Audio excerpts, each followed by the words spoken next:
Podtacular, the unofficial Halo Universe podcast, presents episode 742, Battleborn, recorded live on July 9th, 2020.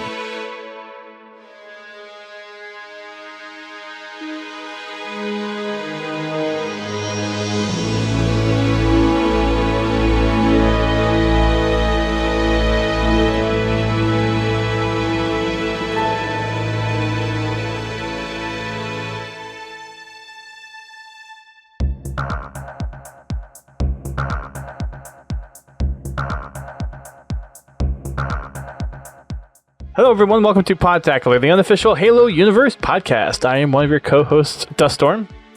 I am one of your other co-hosts, Godzilla T. And sadly, we have no DJ tonight because he's on puppy hunt. He's on puppy patrol. Puppy patrol.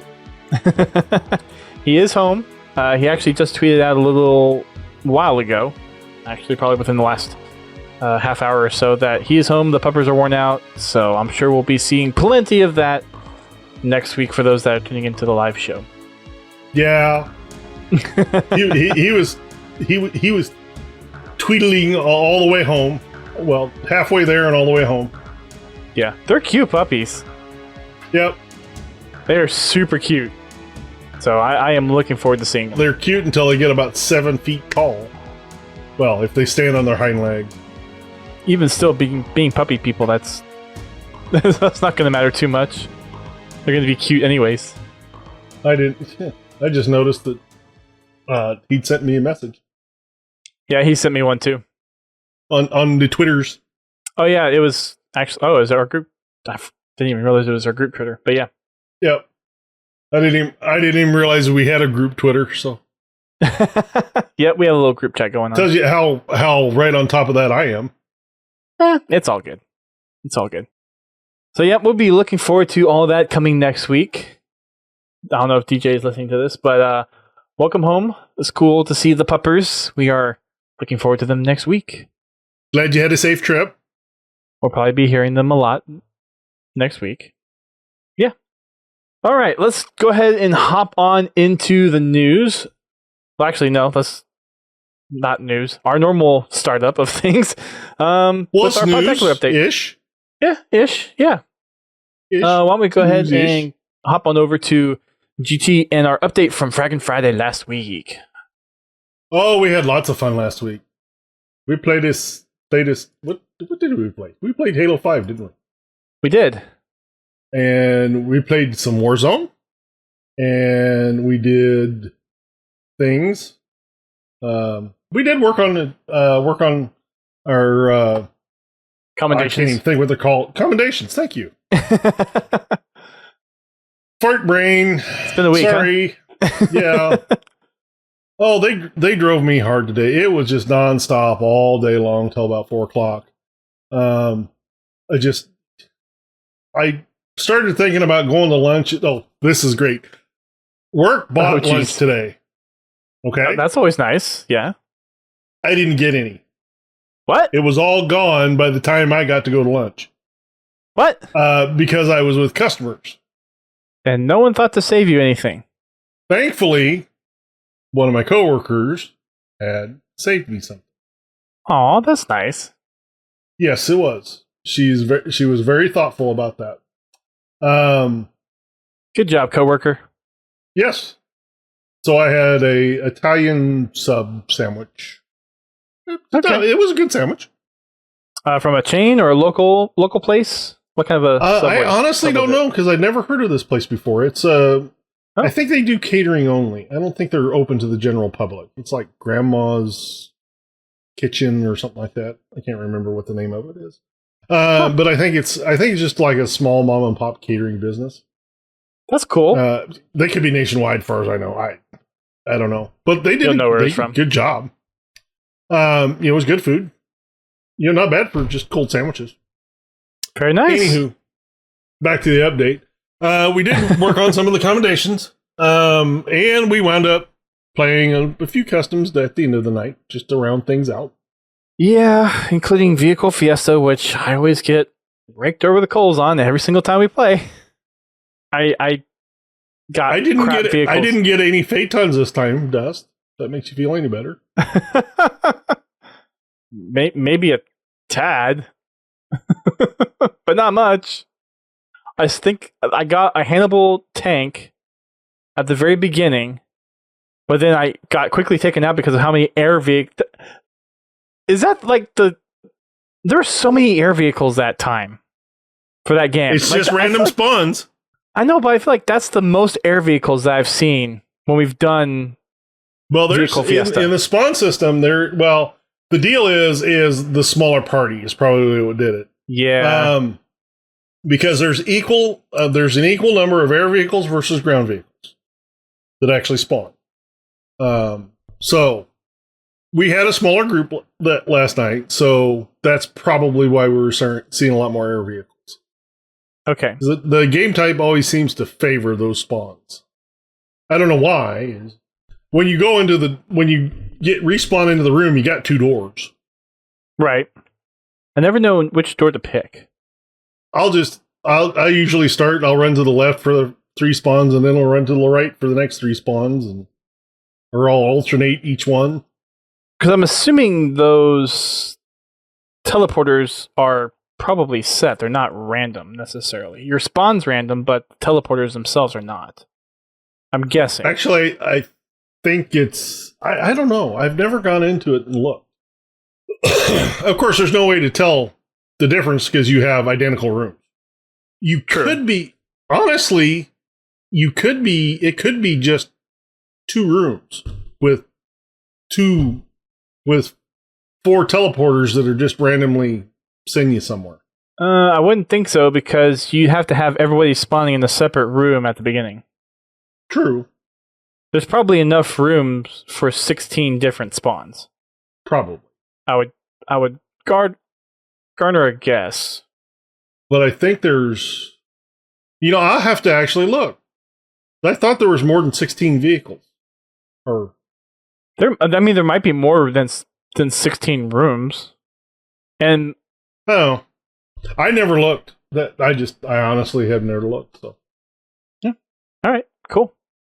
So talking about achieving Halo on Sunday, we managed to pop back on the MCC. I actually just did a solo stream. I finished up my legendary solo run on Reach. So I got those 2 achievements for completing it on legendary and completing it legendary solo. So that was just a nice little easy stream after just a long weekend from July 4th for us here in the States. So yeah, just pretty chill. And then I took Monday off, so I slept in on Monday and kind of just chilled then as well. Yeah. Sorry, I didn't mean to make that sound like boastful or anything. Just government workers. I have now 124 hours I have to use before the end of the year. Sucks when you stop going to conventions, doesn't it? Yeah, it does. And the trip that my wife and I were going to take with Ace and his wife, we've pushed it back a year. So that was six days of leave that I had planned that now I still have to take. I know the feeling. Yeah. We decided that with everything going on and with COVID on the rise again and with Europe banning travel from the US because of COVID on the rise in the States, we think it's probably just going to be best for us to try to postpone it a year, and hopefully by the time next year rolls around, the world is in a lot better place. I hope so, because 2020 sucks so far. Yeah. Yeah, it does. Yeah, I plan on taking my vacation for probably the launch of Halo Infinite. So keep an eye out on my Twitch channel because I will probably be streaming the entire campaign. I might even start at launch. I don't know. I'm not sure if I want to start at midnight. I'm not even sure what's going to be happening around them with is there going to be launch parties or launch streams? Is 343 going to be doing something? I have no idea what's going to be happening. Yeah, I'm kind of interested to see what they're going to do too. I'm considering taking off some time then as well. It all depends on when exactly the release date of the game is going to be. Mm-hmm. Sounds like it's not going to be delayed. I guess we'll find out for sure in But we 3 weeks. find out in 2 a weeks. couple of weeks. 2 weeks from today, actually. And I actually did request off the 23rd and the 24th, just in case there is a flight. And if not, I can use that for doing work on the Halo Mole and just trying to get that done quicker. Mm. And also read the next book, because this book that we are going to be talking about tonight, Battleborn, it only took me 5 hours to read, and then I started the next one, and it should only take me about 5 hours to read, so we can probably do the next book in 3 weeks. Yeah. It's they're short reads. Yeah, I mean, they're young adult novels, so they're not as long as some of the other ones, which honestly is kind of nice. But definitely want to try to get through that so I can get through both of the Blue Team books by Troy Denning, so we can get those done before the one in October comes out. Most definitely. Yeah, because that is going to be playing a pretty big, or it's going to be a key part, I feel, into Halo Infinite. I just hope the book is, I mean, obviously it's going to tie into the game, but I want it just to be background information. Nothing that you need to have or need to know to follow the story of it. Right. Troy, I hope you're listening. 343, let's not have Halo 4 again. Okay? I don't think it was necessarily Greg Bear's fault. Well, I'm not saying it is, but Greg wrote it, 343 approved it. Right, but 343 also wrote the story of the game, which they didn't necessarily have to make the reading so well. The story pivotal. For the game was written before the books were, I think, or at the same time as the books were. Probably at the same time. So, anyway, I don't mind you tying it into the game. That's fine. Don't make it required reading. Anyway, I think that's more a 343 call than a Troy call. That's just my just call. Troy, keep them honest. See? Yes. But yeah, I'm definitely looking forward to them too. Mm-hmm. I'm looking forward to just having a new book because mine are getting kind of worn out. Good thing they're digital copies, because right, no wear and tear on oh. Is that your wear and tear on audiobooks? Is that your tape warble? Yeah, that's pretty close to it. You've probably never had to experience that. I have. We had tape cassettes. Warble? Yes, we had cassettes growing up. Well, cassettes really didn't have that much problem with it. 8-tracks now, they did have a problem with that. No, we had some cassettes that warbled. Yeah. My dad had some for his truck. I had to replace Return of the Jedi twice because it would do that. VHS tape. That's always interesting when you get a videotape that does that. I bet. Matter of fact, I bought a collector's edition. Oh. What's the difference between the collector's edition and just normal? It has a behind the scenes tape. Oh, okay. Okay. And the first two, perfect condition. They play perfectly. Return of the Jedi is noticeably different. I mean, you pop it in, you can see the difference in the tape, or the quality of the tape. Wow. I actually need to find me a VHS player and get those, because I've got several of those tapes that I want to get converted to digital. I have the new versions of all the Star Wars movies, but I'd like to have the classic versions there too. The ones that were unmodified. Right. I wasn't a big fan of the modified version of Star Wars. The non-digital enhancements? Yeah, the digital enhancements. Just, yeah. Okay. I don't like the fact that they changed the Ewok song on the remastered version. They did? Yep. Huh. The original had a different song for the ending of Return of the Jedi. I'm going to have to look that up. I did not know that. Yep. Okay. Fair enough. I disagree, Eric Ibu. I don't like the new Ewok song. I mean, don't get me wrong. It's not a bad song. And with the way they cut the end of the movie, it makes more sense. I just like the way they ended it originally. I'm curious now what the new song is compared to the old song, because we had the VHSs growing up, but they were like not necessarily the original release. I think it was like an anniversary release of the VHS tapes or something like that. Mm-hmm. Yeah, the anniversary releases were the newer versions. So I might not know what the older song is. It's possible. Okay. All right. So that was it for the Achieving Halo. We'll be back this Sunday again with more on MCC. There's a couple of things with Reach to do as far as getting, I think, part-time. Still need part-time on Halo CE and Halo 2 Legendary as well, so we might be working on those. Also still need the 2 Lone Wolf Score achievements, so there's some of that to work on as well.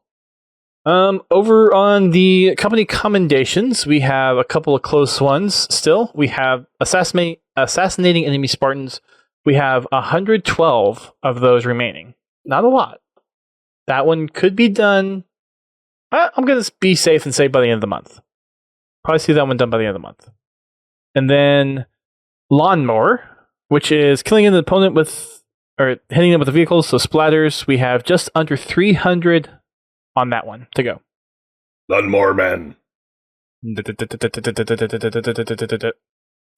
For those that are wondering what our other ones are, since we actually haven't mentioned the other ones in a while, except for the last two, we have Standard Issue, which is kill an enemy Spartan with a standard weapon. Something on your face, kill an enemy Spartan with a headshot.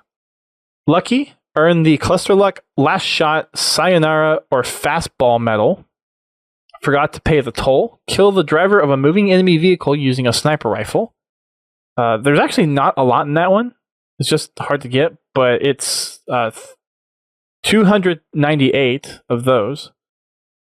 Lookma no Pin, kill an enemy Spartan with any grenade. Road Trip, kill an enemy Spartan with a ground vehicle. And then we got Kill Marines and the Pain Train, which is Shoulder Bash. So those are the final 10 that we need. And I think I need to go through and organize my music. Huh. Your music? Well, I use Plex to serve up my music, and of course, I just got them all dumped into a folder. Yeah, I Plex for mine too. Well, I don't have any. I don't have anything in like his own folder. I just have all my MP3s in one folder. Oh. Yeah, you might want to clean it up. So that's it for our company commendations. If you want to help us on our way to get the Achilles helmet, then feel free to head on over to podtacular.com/company and request to enlist, and we will get you into the company. There are no website posts for this week. There are no streamer showcase, no mission on Monday. Writing Spartan hasn't been feeling too well, so he took the weekend to kind of just recover. And for the streamer showcase, it was 4th of July, and I just didn't have time to get the streamer showcase out. So there'll be one this weekend. I think it's going to be Shyway. That should be the next one. For Tales from the Foxhole, we have nothing new from our Discord or our Xbox Club. If you have a fun little Halo story to tell us, then we would love to hear about it. We have a Tales from the Foxhole channel on Discord. You can also share it with us on social media. Just tag Podtacular wherever you post it. And then over on our Xbox Club, if you post a clip or a screenshot, we'll also pull it and mention it on the show. On to playlist updates. We got an update for August for Halo 5. So why don't we go ahead and kick that one off, GT? August? Oh my god, is it August? Not quite. They're ahead of the game on this one. I will start with this week. ODST Slayer rotates in for Shoddy Snipes. Wait, ODST on... No, I'm just kidding. Halo 5. I'm just kidding. Dest, are you looking to get a trim? Yes.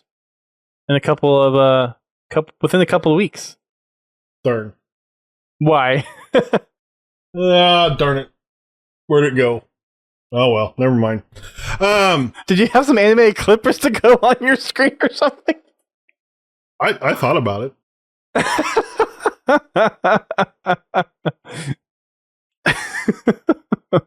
For August, we've already run through July, we do have, for the rest of July, we have Rock and Rail, Warzone Assault, CE Anniversary Throwback, Roaming King, Warzone Turbo, Dust's favorite. Starting with August 6th, Mythic Arena will be added to the ranked playlist for the month. Griffball rotates in for Roaming King. On the 13th, Action Sack will rotate in for Griffball, and Warzone Assault will go live. On August 20th, Halo 2 BR Slayer rotates in for Action Sack. And then on August 27th, we get Castle Wars rotating in for Halo 2 BR Slayer, and Warzone Turbo goes live again. Excuse me. Castle Wars. Sorry, guys. Taco Hell is arguing with me. Castle Wars is those Warhog splatters. I actually did pretty good last time. I think I got like 15 of them. Do the splatters count doubly for like the one where you get a kill with a ground vehicle and splattering? Does one kill count for both of those? Well, Road Trip is a string, I think. Well, like there's Road Trip, which is this it just says kill an enemy Spartan with a ground vehicle. It doesn't necessarily say splatter, which is lawnmower. But like if you kill them with a ground vehicle, like if you kill them splattering with like a Warthog or a Mongoose or a Ghost, that's technically a ground vehicle. So would that count for both? Yeah, I don't know if it's uses the weapon or if it's just a kill with a vehicle. Time to experiment! Well, we can't do that in Castle Wars because none of the vehicles have weapons. Or like just in Warzone or Big Team or something. For the Master Chief Collection, we don't have a lot. As of July 8th, which is yesterday, Griffball rotates into the featured social games category. Shoddy Snipers rotates out. Mm-hmm. Sad. DJ will be happy that Griffball's here. Griffball is available in Halo Reach, Halo 2 Anniversary, Halo 3, and Halo 4. Challenge upgrades in preparation for Halo 3's launch on PC next week, which includes a massive upgrade to the challenge system. All weekly challenges will be offline from 7/8, in other words, yesterday, until the release of Halo 3 on the 14th. They're excited to bring the new full experience of the new Challenge Hub online in less than a week. Next Tuesday. Yep. All good stuff. And I might even, 14th? Yeah, hey, guess what? I'm off that day. So we might be streaming some Halo 3. Yeah, well, after I get the puppy back from the vet. Aw. Oh, just yearly routine checkup? Okay. Yeah. Routine checkup. Cool. Yeah, they have to go see the doctor every once in a while. As everyone should. I'll be taking the cat too, so that ought to be fun. Putting cat in box. Always good fun. Yeah, creating cats, I've come to learn it's just not fun. I've been bribing the cat for the last week and a half. So bribing the cat with what? Treats? Well, I've been putting treats in his in the kennel. That's not a bad idea. So maybe he won't be as upset when I shove his in there. Of course, he won't want. As soon as I touch him, he won't want to go in there. Sure. Oh, that'll be funny. Okay, we have a MCC development update. Another one. So this was from the 3rd, so about a week ago. When Halo 3 drops on MCC for PC, because of some of the major improvements they're making to the rank system, which is basically migrating from an old system to a new system, all of your ranks and ranked matchmaking will be reset. This won't affect XP progression rank as far as your being able to unlock stuff or your overall like shield rank, that'll still be there, but the actual rank that you have for ranked playlists, that will be reset. Which, if you've achieved that rank already, it will probably get you back to that rank pretty quick. Yeah. The one thing I'm happy to see is with the announcement on the stream today, the changes that they're making to the customization system as far as the unlocks. Mm-hmm. I was happy to see the changes there, which instead of having a linear unlock path, you'll be able to jump around. So that's good. I like that. Yep. And it's something else that they mentioned that go ahead. The season 1 and season 2, you'll still have access to both seasons to unlock things. It won't be like you can't get access to season 2 until you finish season 1. Well, they're just living up to the promise that they made when they introduced the system. They said you can unlock whatever you want. You don't have to, if there's only 2 pieces in a single season that you want. The idea was that you get those pieces. Not necessarily. Well, like I said, the original plan. Now, the way it got the way it launched, it was different. Okay, you had to launch. You had to go through it linearly in line, in order. Linearly. But they did also always say that you will be able to go back and unlock stuff in future seasons, and this was back before they even launched the system to begin with. So it's good that they're able to maintain that promise. So just to clear things up, for season 2, you can unlock things within the tier that you're in. I think you have to unlock everything in that tier before you can move on to the next tier, but you can choose the order within that tier in which you unlock things. That's the way that I understand it to work. Yeah, I'll be interested to see if it actually works that way. That's not the way I understood it, but we'll see. Unless that's how the update from last week explained it. Maybe they said something else in the stream today, which I didn't really get to properly listen to because I was moderating YouTube chat for that stream. Yeah, that was. And fun. we know what kind of people are on YouTube. It's crazy, so crazy. So we'll clear that up if that changes, and we'll come back around to that next week. Yeah, once it launches, we'll get a better idea how it works. Because of they're doing the rank reset because of the system changeover, and the system changeover that they're doing will actually help them do better life cycle changes to the ranking system. Because apparently the old system is just a cobweb of cobbled code that they put together. They're gonna rip out the old and put in some new. Mm-hmm. Hopefully, we're getting a big block this time. Hopefully, what? Hopefully, we're getting a big block this time instead of the 4-cylinder. Yes, hopefully. We've got a community update this week. Thanks to Uni for posting that. Most of the stuff we've discussed in previous podcasts, so we'll skip over a lot of the stuff. But namely, Halo 3 is coming out on PC on the 14th. I hadn't heard that. Really? You hadn't heard? Well, now you have. No, I hadn't heard. Right here on Podtacular. Exclusive. Not really. So, yep, on Tuesday next week, Halo 3. Really? Really? For those listening to the downloaded version of this, GT has upgraded his webcam experience to now include little games that he can overlay on his web chat, including Galaga, Pong, and probably a lot more to be added in the upcoming weeks. Doubly entertaining for those on the live stream, or annoying. We'll see what the consensus is.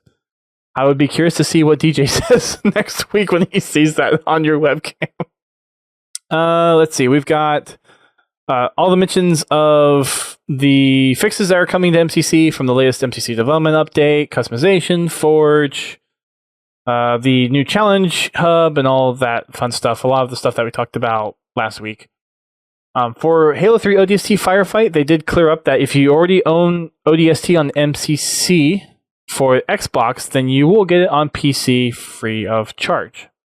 I completely read that wrong. If you own ODST on MCC for Xbox or PC, you'll get Firefight with your purchase that you already have. So if you already have the campaign, you'll get Firefight free of charge. If you don't have ODST for MCC on either PC or Xbox, then the price tag for ODST does not change, and you will be able to just purchase outright for $5 to have the campaign and the Firefight experience all together. For the Halo esports side of things, this past week they took off because in the States it was 4th of July weekend, Independence Day weekend for us. The next Open Tournament, which will be Open Tournament number 4, is taking place on Saturday this weekend. And then the next Pro Tournament is going to be on the 18th. So that's the 4th Open and the 4th Pro Tournaments. That will be taking place at 2 p.m. Pacific time over on Twitch and Mixer. I guess while Mixer is still there, they're still streaming because that's where they were primarily streaming today. Mm-hmm. There's a couple of partnered grassroots tournaments that's coming up. SWAT Nation has their 2v2 SWAT tournament, the Summer Night Classic, taking place tomorrow, July 10th, starting at 5 p.m. Pacific for their stream. GT Halo, which is Greater Toronto Halo, has their 4th schoolyard. No, not our GT, but Greater Toronto Halo. The other GT. Yes. They have their 4th schoolyard style tournament, which is going to take place on Sunday, July 19th. It is a duos tournament. So you can head on over to GT Halo to sign up for that. And then Europa Halo. On July 26th, they have the Halo European Nations Cup. This is specifically for European players. And then HCS has introduced a new Halo Game Sense video series. This is hosted by The Shyway. And this is a video series to dive into the minds of Halo players to learn how they pull off insane plays. The first installment features Ishii. They pull off insane plays by the sheer skin of their cheeks. Of their cheeks? Uh-huh. As far as Halo gear goes, the Halo 3 mousepad is now available for order. I have the Reach one, the Halo CE one, and the Halo 2 one, so I will be adding the Halo 3 one to my collection, and then my whole desk will be covered in Halo mousepads. You know, I honestly, if they were about twice the width, I probably would get them. Having an ultra-wide mousepad would be nice. Like I said, if they were about twice the width, I would probably get them. Although I could stack them one right next to the other, but that's what I plan to do. Keep getting stuck on the split. You know what? If they were to do a wide mouse pad, maybe we should just do this one like unofficially. But all 4 games? You mean 6?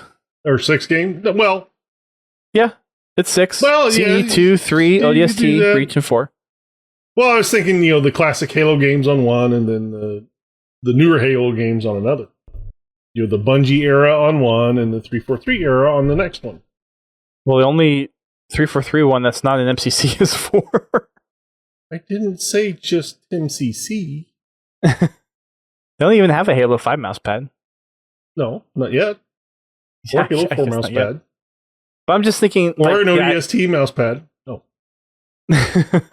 The MCC design that they have where it's like the different games with the cutted slants, do that, but in the style of these background videos, like for the live stream, the ones that we have up there, have those be the segments, or have it be that color style. That would be a cool ultra wide mousepad. Just saying. So yep, Halo 3 mousepad. Maybe we'll have to make a Podtacular ultra wide mousepad. If people are interested in one, we could. Or if you want one, I mean, I can give you the assets. You could design it and get one printed. We own the copyright to the logo. Actually, I do need to get some shirts. But anyway. I still need to send you your shirt and pin from the Outpost last year. I know where it's sitting. I just haven't sent it to you yet. See what I got to deal with, people? He promises me this stuff, and then it just doesn't happen, ever. To be fair, all the stuff that I announced to give away on episode 610, I just sent out earlier this year. Sorry, people. They at least got to their destination. Because if you were, you're probably dead. No, they all responded. I asked for updated addresses, and they all gave them to me. So, well, that's good. Let's see. Mega Constructs. We talked about. You don't want to know how long it took me to get my plushie. Grunt plushie? The Grunt plushie. I think that took a year. I don't even remember. Mega Constructs has announced their new lineup of stuff. We talked about that, and that's always a area of contention in the community as of late. We have a few radar blips, most of which we've talked about already. The Xbox Games Showcase, the thing that we've been waiting for a formal date on for Xbox's replacement of E3, is taking place July 23rd at 9 a.m. Pacific. So that is going to be part of Summer Game Fest. There's a pre-show starting at 8 a.m. with Jeff Keighley on YouTube. And then the proper showcase starts at 9 a.m. Yep, 2 weeks from today. From I will miss pretty much all of it, so I'll have to catch it on the replay. And we'll be discussing it pretty soon after that, because that's our podcast day. Yeah, I'll probably just have to skim through it, because I probably won't have time to watch it between the time I get off work and the time I do the podcast. And I'll have the highlights. I've already requested off for that, and my supervisor's already approved it, so yeah. And then the art this week is a high-definition version of the supply artwork that they put out a couple weeks ago. Everyone's liked it so much that they decided to make a high-quality version available. Where is it? There it is. 4K. Eric Boo asks, what if the beta releases on the same day? Well, that's... then I'm screwed. There's a lot of people speculating that. Honestly, it's kind of one of those things is we'll see what happens. They've said that they're going to do a beta for Infinite. It makes sense that how long they've waited. E3 is probably the furthest out that they would need to actually get some valuable feedback to go into the game. So it wouldn't surprise me. Oh, if the beta release is the same day on the podcast, we'll still do the podcast. It might be one of those things where I stream for a little bit, but we'll still do the podcast if there's a flight for Infinite that launches that same day. We might even play the flight while we're doing the podcast. You can do that.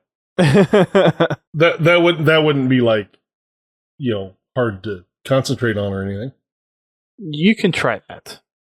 I know I would get distracted pretty easily. Just I would too.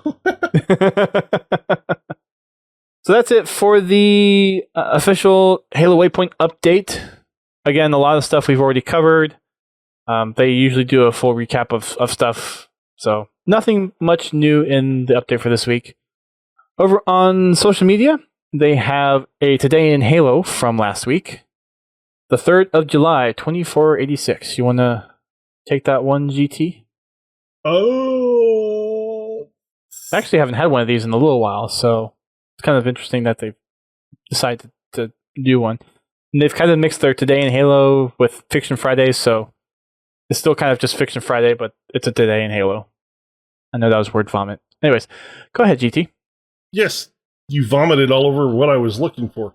Where did you put that? I was trying to give you some time. It's down there under social posts, under updates, all the way near the bottom. Last thing I've got is the Halo 3 mousepad. It's above that. Oh, there it is. I said near the bottom, not at the bottom. Fine. 3rd of July, 2486. I'm not even going to try that. Michael Stanforth is born on Earth. He will rise to the rank of Vice Admiral and will become a crucial leader in the Covenant War. And if you want to see what his first name really is, then you'll go check out Twitter, because I'm not trying that one. Hieronymus. Sure. Okay. You know, that's what it looks like to me. Hieronymus.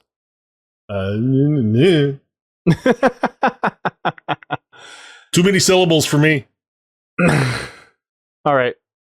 Let's jump on over to community highlights.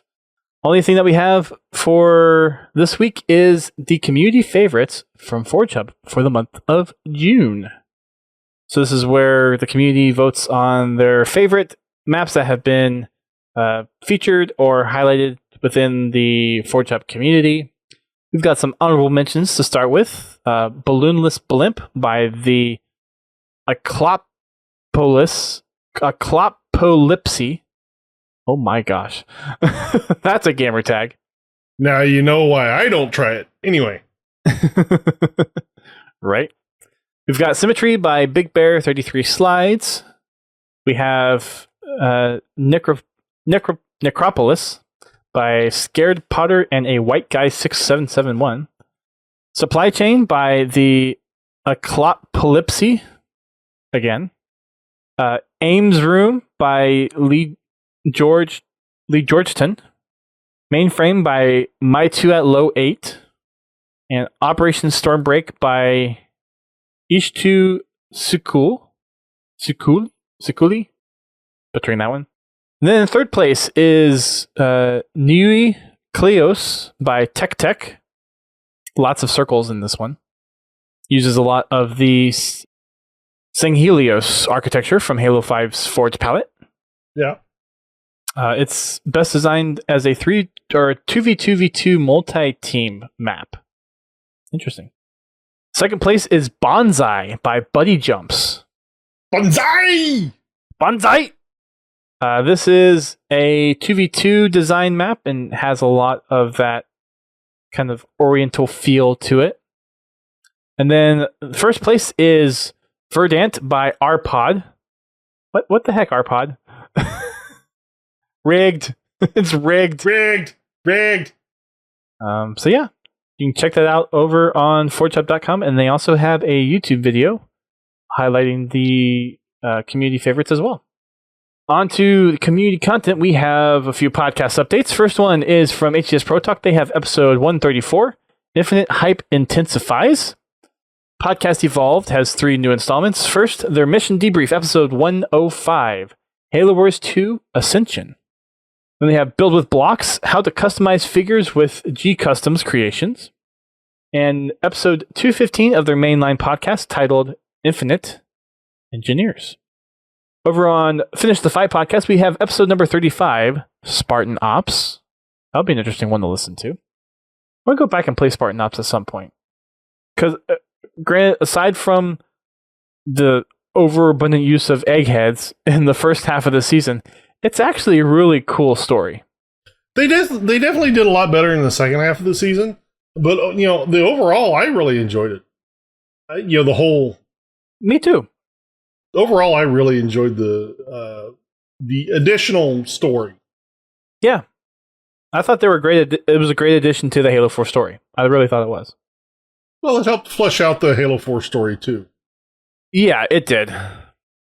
Despite the whole need to kind of read the books in order to understand the Didact connection there. But after that, yeah, Spartan Ops... Well, I mean, it fleshed out the story after the Didact, I should say.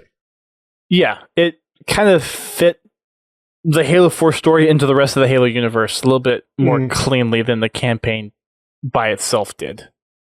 Kind of helped reconnect it back into the story that we're familiar with. There's no Master Chief. Yeah. That's okay, though. I still would like to see Thorn back in some way or form, even if it's in the books. I would, too. I thought for sure he was going to be in Halo 5. Like, even... Bring him into the books. He was such a good character. He was. Well, and he was supposed to be Buck before they brought Buck in. I mean, don't get me wrong. Buck's fine, and I'm not saying that it was a bad decision. He was a good addition to Halo 5. But Thorn, hell, you could have put Thorn in Locke's place. To Because that's about how interesting Locke was. Timothy Thorne was a lot more interesting than Locke, but Well, I mean, I understand why they went with Locke because he's the spook of the Oni Spartans. So well, and everyone knows how we feel about Halo 5's story overall, but let's move on. Well, that really doesn't have anything to do with how they chose to deliver the story. It's just the character. Anyway. Yeah, there's multiple dimensions to that. But yeah. Sacred Icon Halo has their 38th episode titled A Story Left Untold, featuring Ian from Halo Canon.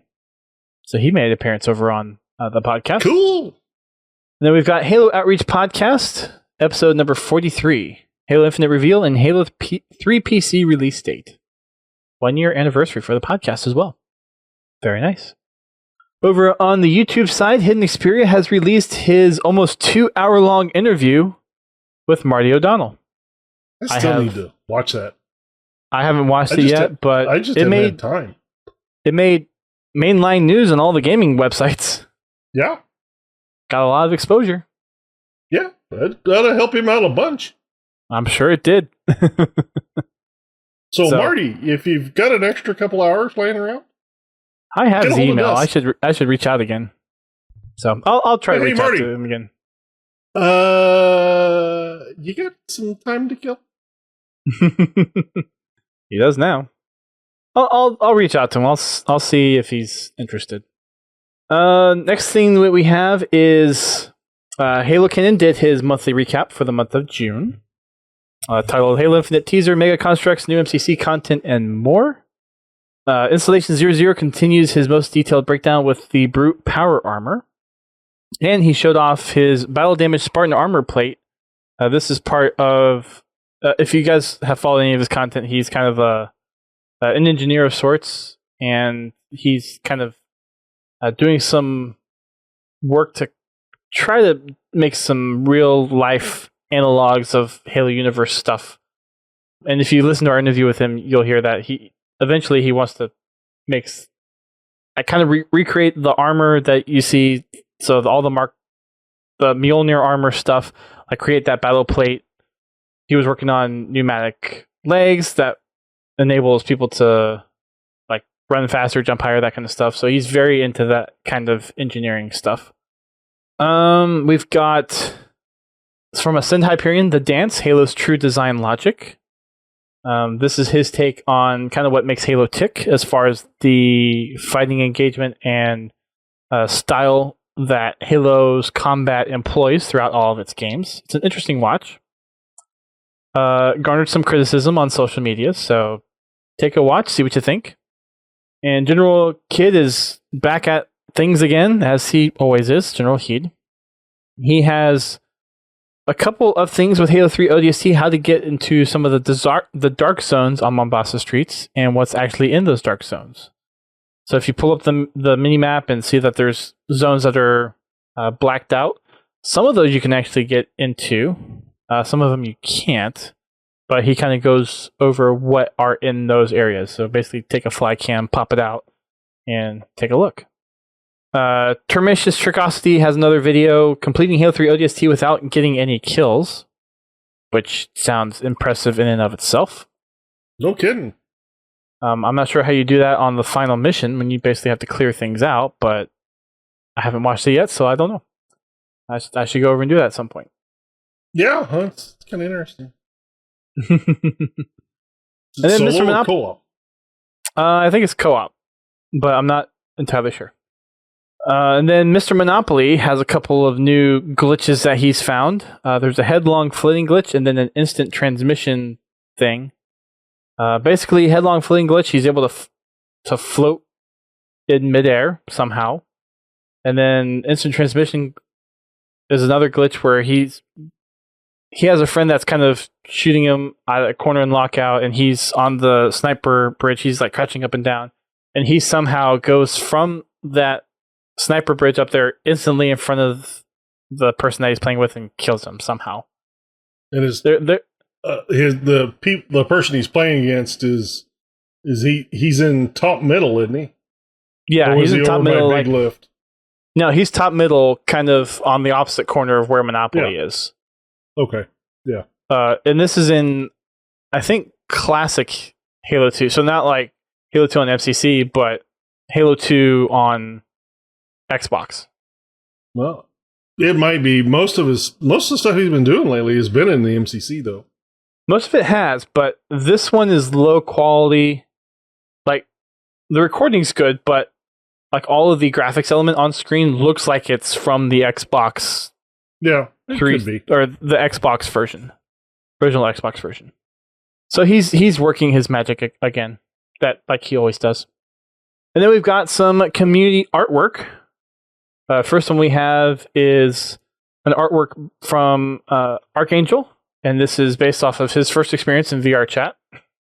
Apparently, there's a pretty interesting part of the community that is in VR chat for Halo.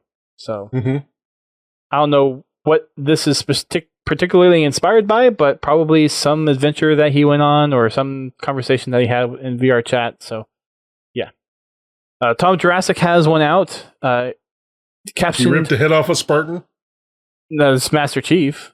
He lost his helmet on impact.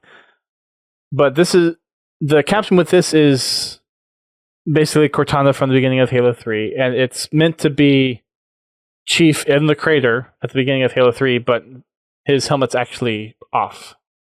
So not exactly accurate to the game, but it makes for a good picture. Headless Chief. Yeah, Headless Chief. Instead of nearly Headless Chief, it's just Headless Chief. So, and then we have one from Mr. Halo Art, or not actually from Mr. Halo Art, from Mrs. Halo Art, and this was for Mr. Halo Art for his birthday. It's actually a nice little piece. I don't think this is actually in Forge, but it was still a cute picture. Vin Gattuso is back at it again. He has another piece called Swordfall. And this is his rendition of Noble 6 in front of Sword Base. And he has a ghost with that as well. Very appropriately, what's the word I'm looking for? Framed up. And a good background to go with it. Then we've got Pixel Flare. The caption on his latest one is, "The Covenant scarabs were nasty, but those hulking, scrappy-looking brute scarabs, terrifying. For the twos, though, it was like an exercise for them. Best show of my life." This one is of Master Chief and Kelly in kind of just actually, it looks like I'm not sure, kind of given the frame of this, because there's some tundra. It looks like there's some Forerunner buildings in the background. I'm not exactly sure like where this is supposed to be, but it looks pretty. And like he did for his last piece, he has kind of a Blender wraparound of how he made it. Actually, those are just trees. Looking at the render now, so it's in the forest somewhere. I guess that's a volcano in the background or something like that. But he modeled it, and it looks really pretty. Next one we have is from Ascend Hyperion. Stand Until Fallen. This is kind of taking inspiration from the Halo 5 teaser image or announced image which has the Guardian in the background, and I'm not sure like what character model that's supposed to be. I think that's his Spartan. Is that his OC?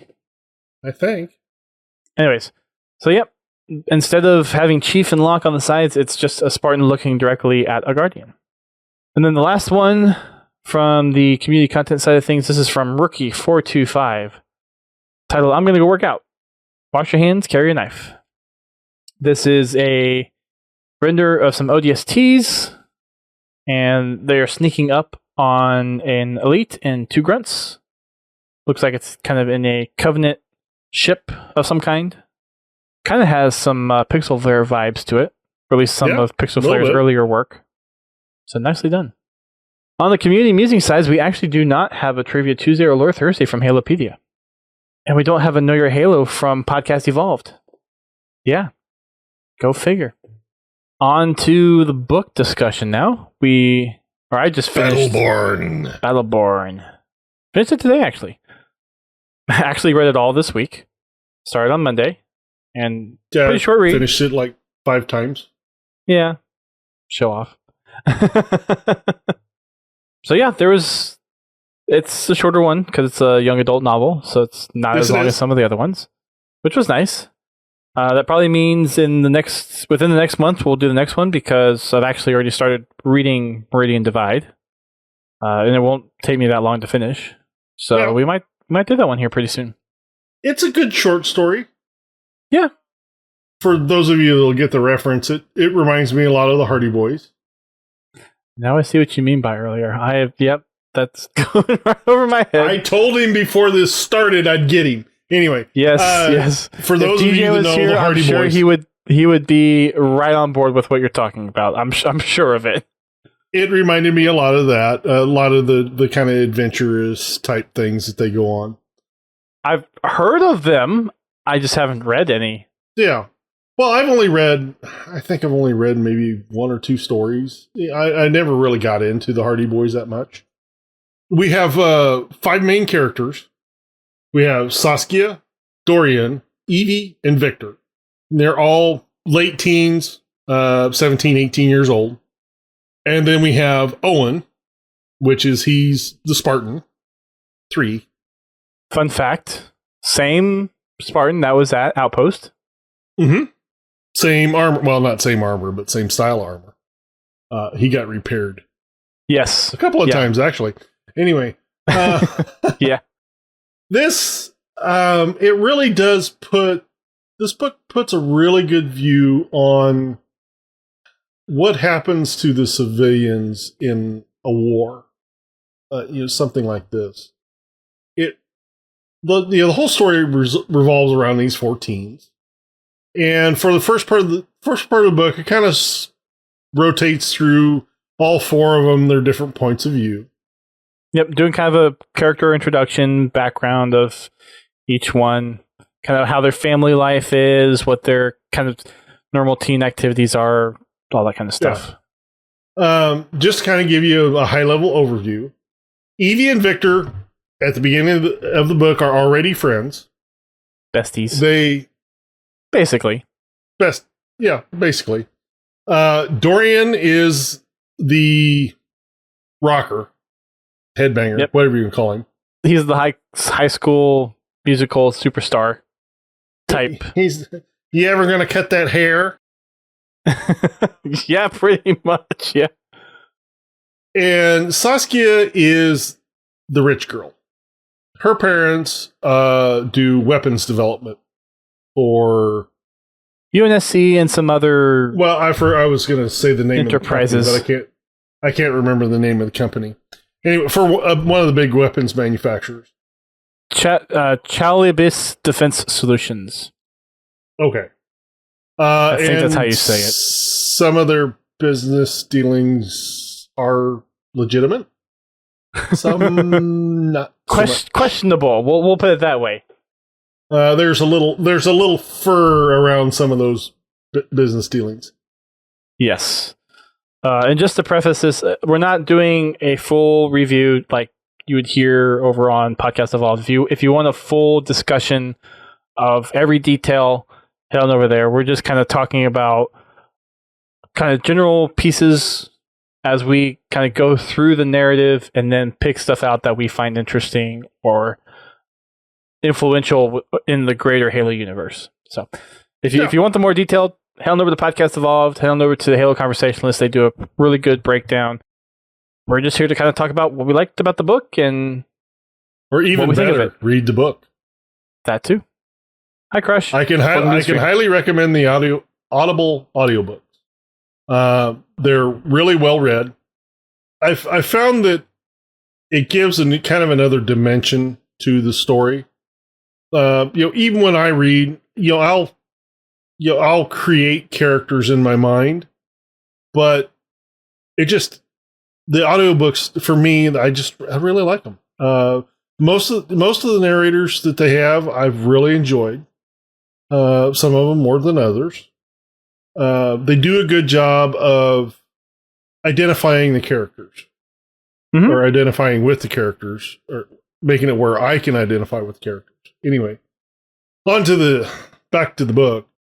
So the way this takes place on Meridian.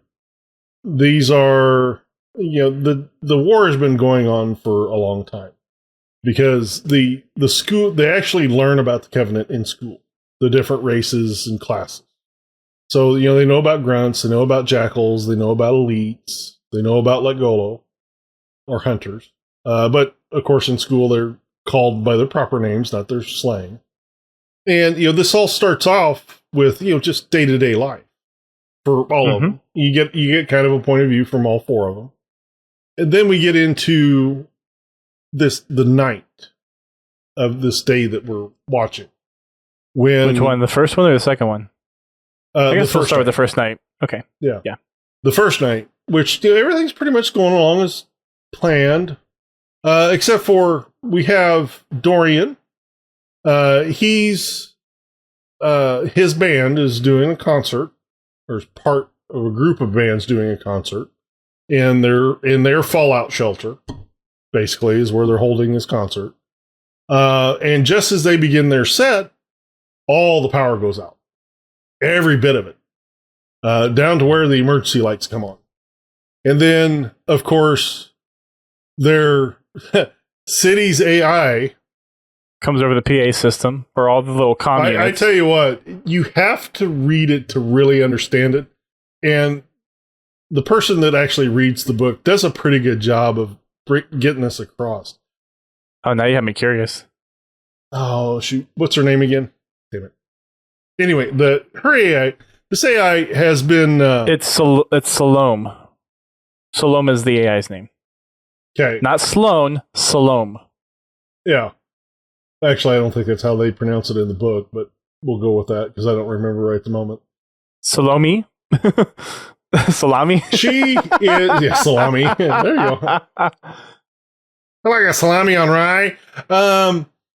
She's been worked on over the years. She's a dumb AI, and she's designed to run an infrastructure like a city. But over the years, she's had upgrades, and some of the upgrades have been there to give her more personality, but it turns out with the upgrade, she turns out like she's the awkward mom that's trying to be cool. And she's all proper and be like, oh dear, you're just so precious. Yeah, it's worse than that. Anyway, she comes across the loudspeaker and tells everybody everything's going to be okay, and that she'll have it up and running, and she'll have everything up and going in just a moment. Well, the next morning, Dorian and his uncle happen to be the local fix-it crew. They do the odd jobs. They help maintain the power plant. Is one of their jobs, is they help maintain the power plant. So they go out to the power plant, and they're checking things out, try to find out why the power went down the night before. And they find a scorch mark on the side of the generator's building. Curious. And they try to ask Salome about it, and she's like, nothing came up on my security monitoring, so it was just a glitch. She didn't notice anything.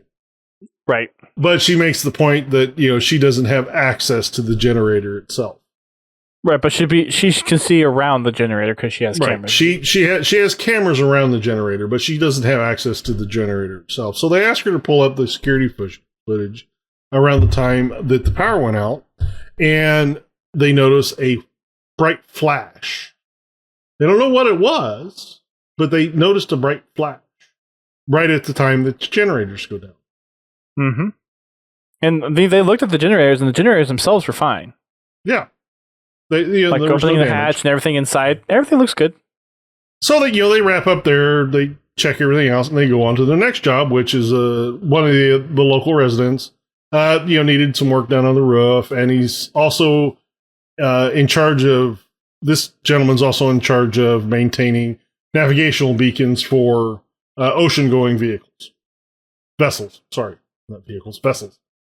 And Dorian, this gentleman has trained Dorian how to fly one of their just local aircraft. Just a little pond skipper. Yep, his name is Remy.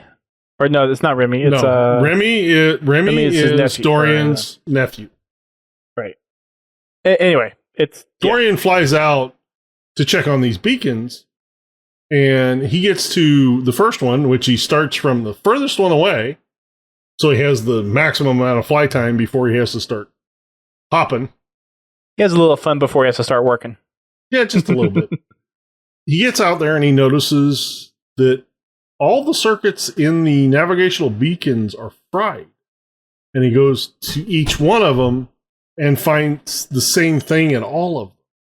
Yep, like all the internals are just melted. Yeah, like they got hit from the by lightning from the inside. That's going to be a repair work. Yeah. They get that taken care of, and in the meantime, he gets a call from one of his bandmates say that they've got a gig on, I think, Tomas's boat. He does somewhat legal shows out in the ocean. Right. He loads everybody up on a boat so they can go out in the middle of the ocean, crank the sound up as loud as they can, and not have to worry about getting noise complaints. Yep. During the same time, you have Victor and Evie, which Victor is the film nut of the group, and he's been working on his own little short film involving a dragon, and I think was it 23rd century is where he's placing this. Something like that. Sounds about right. Yeah. Yeah. And Evie's Victor's kind of like the hardware, kind of do the physical models, and Evie does the software for his little film project that he's been working on. Well, them in general. Evie is the computer whiz. Whenever somebody gets a virus on their computer, they take it to her to get it fixed. She's the young person in the family that goes and fixes everyone's computer problems. Right. That's me and my family. Hi. I'm right there with you, Dust. Except sometimes I gotta hit the tubes to figure out what I'm doing. Victor and Evie both designed this dragon for the film. And they're out on the shore, capturing some footage for that, while Dorian is out on the boat, getting ready to perform on the boat. When they start their set, and all of a sudden they notice that the people aren't looking at them. They're looking at something. And there have been a couple other bands before them. Right. Or at least one band before them. Yeah. They weren't the opening act. They were just, it was their turn to do their set. They were the upcoming talent, actually. But all of a sudden the crowd starts looking away from them and gets really quiet. That's because a dropship is unloading buggers. Yeah, the Covenant have invaded. The Covenant have arrived on Meridian. Yeah. We can assume what is going on from here. Yeah. It's a mess. Everybody screams, hollers, runs away. A lot of people die. Dorian does manage to survive. He jumps off the boat and swims back to shore, however many miles that is. At the same time, back on land where you have Evie and Victor, it's getting late, it's getting dark, and they start hearing these loud cracks. Similar to lightning, but the sky's clear. They finally wrap things up, and they notice that the comm channels are down, so they're trying to get back home, find out what's going on. Victor's driving them home, and they're driving down this road, and all of a sudden there's a jackal standing in the middle of the road. And Victor freaks out, swerves to miss the jackal, and winds up hitting a tree. And then the jackal, of course, attacks them. The jackal manages to get a hold of Evie's leg, and it has dragged her out of the car when Saskia shows up and kills the jackal. Yeah, so they actually went to a remote location where there's these little springs or ponds or something to tide pools. Yeah, as a set piece. And there's a part in the book where I think Victor said he thought that Saskia kind of lived in and around that area because Victor has a crush on her. Yeah, he had a thing for Saskia, and one night he went out looking for her because he knew that she liked to wander around the woods in that area when he found this little beach area.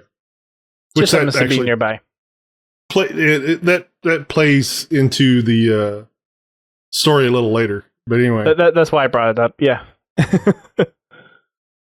So yeah, she comes and rescues him.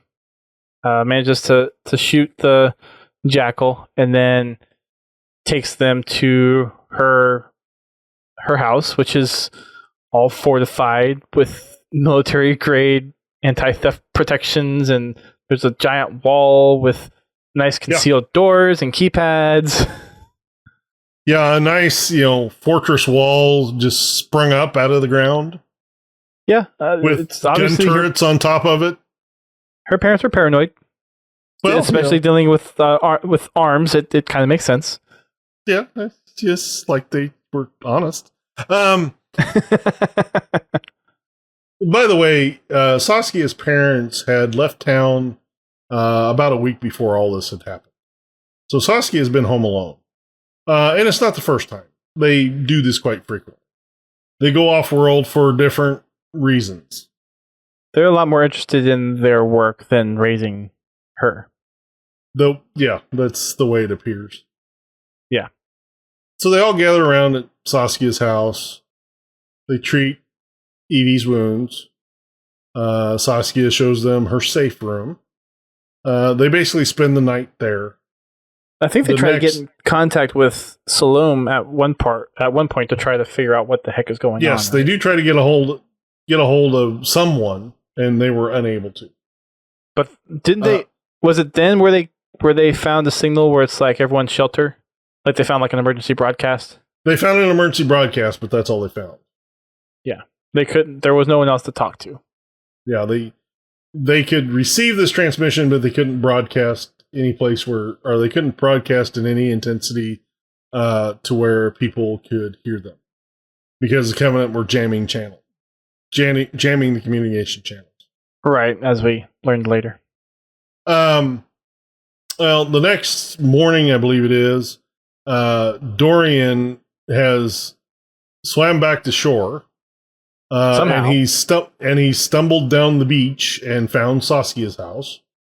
They let him in, and they're talking about what's going on, and he's like, well, why don't we just ask Salamane? That's what they said. That's the way they pronounced it in the book.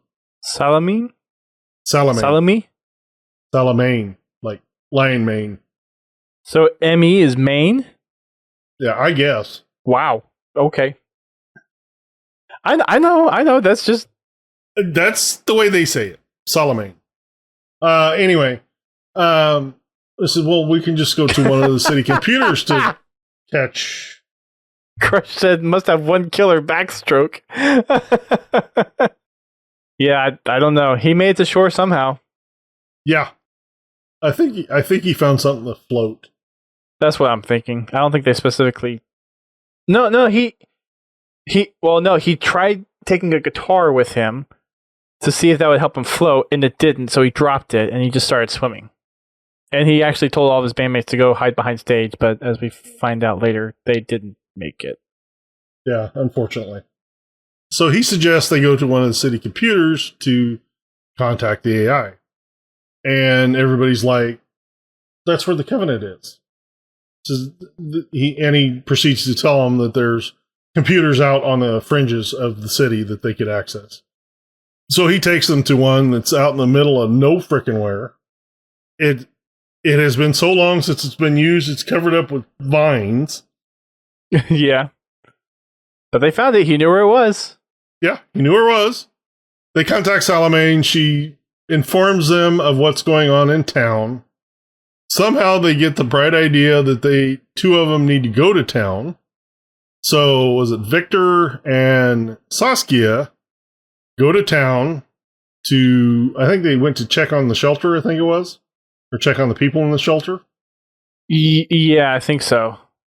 And during this time, Evie's working on Salamane to try to get her to open one of the shelter doors so that they can get the people out and get them away from the Covenant. But good old Salamane's statistically... Well, at this point in time, the Covenant is the greater threat. Yeah. people are safe in the Compared to shelter. it flooding. Well, we're not to that point yet. Oh, I thought, like, in this initial conversation, that's where they... No, the flooding didn't come in until much later. Okay. But Victor and Saskia go to town in the hopes of getting the shelter open. And while they're traveling, they manage to come across a hunter. Yeah. And that was after they got to the terminal, or was that before? That was after they got to the terminal, because that's where they split up. You have Dorian and Evie that stayed at the terminal, so Evie could work on Salamane to try to get her to open one of the shelter doors. She managed to hack into, like, her core. Well, she got in there, and after a while, she basically just gave up because there are so many different things have been added and changed and rewritten that she couldn't make heads or tails of it. Apparently, Salamane had been updated with like 2 additional programming languages, along with her base programming language, and it was just it was a mess. Regardless, but Victor and Saskia come across this hunter, and of course, the hunter charges them, and they run away. No, I thought, was it Victor and Saskia that ran across them, or were they in the... It was Victor city? And Saskia that went to town. Okay. Dorian and Evie stayed at the terminal. When they get to town, they run across a hunter, and of course, it chased them down. And this is where Owen comes in. He kills the hunter, and we learn a little bit later that he had just finished killing the other hunter because they travel in pairs. Killed the first of the bond pair. Yeah. So Owen, Saskia, Victor go back and meet up with Dorian and Evie at the terminal, and then they all go back to Saskia's house. Saskia's house becomes kind of their base of operations. On the way back, Saskia notices that Owen is limping. So when they get back to the house, she confronts him about it, and he basically says, "Yeah, he was injured in the initial attack when the ground forces actually landed." And Saskia helps patch him up. He's got a hip injury that she helps with does a biofoam injection and things like that. And, pretty impressively, to his credit. Yeah. Or he admits pretty impressively. Yeah. And of course, the funny thing that it struck me out, because every time you'd hear him talk about something, it's military grade. Okay. We get it. Parents are arms dealer. Yeah. Yeah. Okay, we got it. That's the beginning setup of it. The next part of the book is, them trying to escape, which they come across, they find the edge, and they find a shield dome the Covenant has erected over the city because they are looking for something, a Forerunner artifact of some type.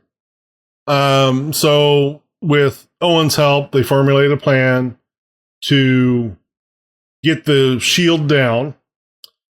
In the meantime, with the dome in place and with the Covenant ship overhead, it's affected the weather. So it's been raining pretty much nonstop. And we're getting to the point where things are starting to flood. So they start working on a plan to get the people out of the shelter and get the dome down. Well, as they're doing their reconnaissance, Victor and Saskia find an old hangar. It's an old Thundered Legion hangar, Rebellion hangar, Rebel hangar. Yep. And Saskia magically knows an override code to get in the building. Awful convenient. Awful convenient. By hitting an override, which is just a bunch of zeros. Which is not uncommon. Dial 0 for operator. Yeah. Well, it is. A lot of default bypasses, you just hit a single number so many times, and it will get you into your override settings. 1, 1, 2, 3, 4. Yeah. 999. Well, I came across one thing. You basically just ran through the number pad twice, and it would go into the override. Now you still needed to know the override code, Right. so I mean you weren't a home free, but it would get you into the override code, or where you could key in the override code, which basically nullified any other codes that were active on the security. Kind of a master code. Yeah. But anyway, they go in, they find a spaceship, a stealth ship of all things, a prowler. Interesting. I wonder where that prowler came from. Wink, wink. Yeah. Stolen, borrowed, whatever. Yeah. Wonder how many years it's been sitting there. It was the insurrection. Can anybody say ghost flight? Anyway, while they're there, they find a radio. They figure they'll try it because it's military grade. Yeah, they pushed that one a little too much, I think. So they try it, and they run through the channels, and they did happen to come across a UNSC transmission. They kind of gave them an update as to what's going on, of how, basically how the fight was going, but they couldn't broadcast out. They received the transmission for a little bit, but they couldn't broadcast out. Well, yeah, eventually the transmission got cut because they were trying to transmit, and then they were trying to find the channel again, and they couldn't. Well, the jamming had taken effect again, and they'd lost the conversation. Yeah. So they go back, and they're reporting back to Owen. You have Evie and Dorian reporting what they found. They're talking about the Covenant excavation in town. And then the locusts are digging. The locusts are alive. Not going after the shelter, but just they're digging. They're digging in an old part of town. So they're talking about this, and then Saskia and Victor start giving their report, and then they say, then they start talking about the hangar that they found. And then I saw this comment coming, and I'm like, you should have led with that. Yeah. Yep. I saw that coming too. It's like, you found a starship? Why didn't you tell us that first? And then this is where the group finds out that Dorian can fly. So everybody goes back out to the shelter, or to the hangar. And Dorian climbs up just to make sure that he can fly, that the ship will fly.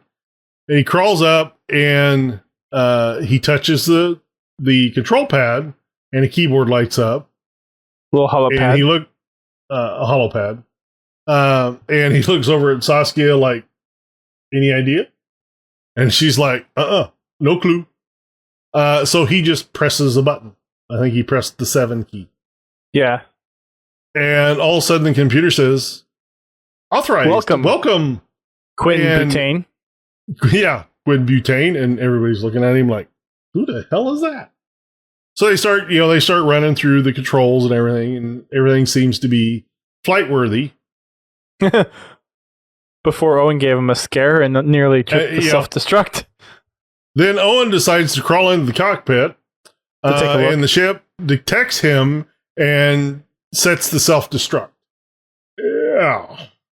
Apparently, the rebel ship doesn't like Spartans. I can't imagine why. I can't imagine why either. Yeah. So they make the decision to make some reconnaissance flights with the stealth ship. The funny part is, after that, you got Dorian and Saskia flying around, and because Saskia is basically the weapons expert. So, Dorian asks her about, the weapon systems and the stealth, and she's, oh yeah, it's right there. I'm not touching it. It's like, I can fly, but I'm not touching anything else. No, this is Saskia. She's, the button's right there, but I'm not touching it. This is while they're in the air. Yep. Yeah, I'm not going to trip DNA. What are you talking about? After, the little Owen scare, she wasn't too keen about touching that. Yeah. But, they make the reconnaissance flight. They figure out where they want to bring the civilians out. And then they finish their plan. Victor, and Dorian go to destroy the shield dome, and cause a distraction to pull the Covenant away from town. While Evie, which has come up with an idea on how to get Salome to open the doors, which is to implant a virus in her that makes her think that the flooding shelter is more of a risk than the Covenant, or remove the risk from the Covenant, is what actually winds up happening. And then Saskia is tasked with leading the people to the Thundered Legion hangar. Oh, and by the way, there's a secret weapons cache. While they're prepping for this, Saskia has failed to mention that her parents have a weapon stash down next to the safe room.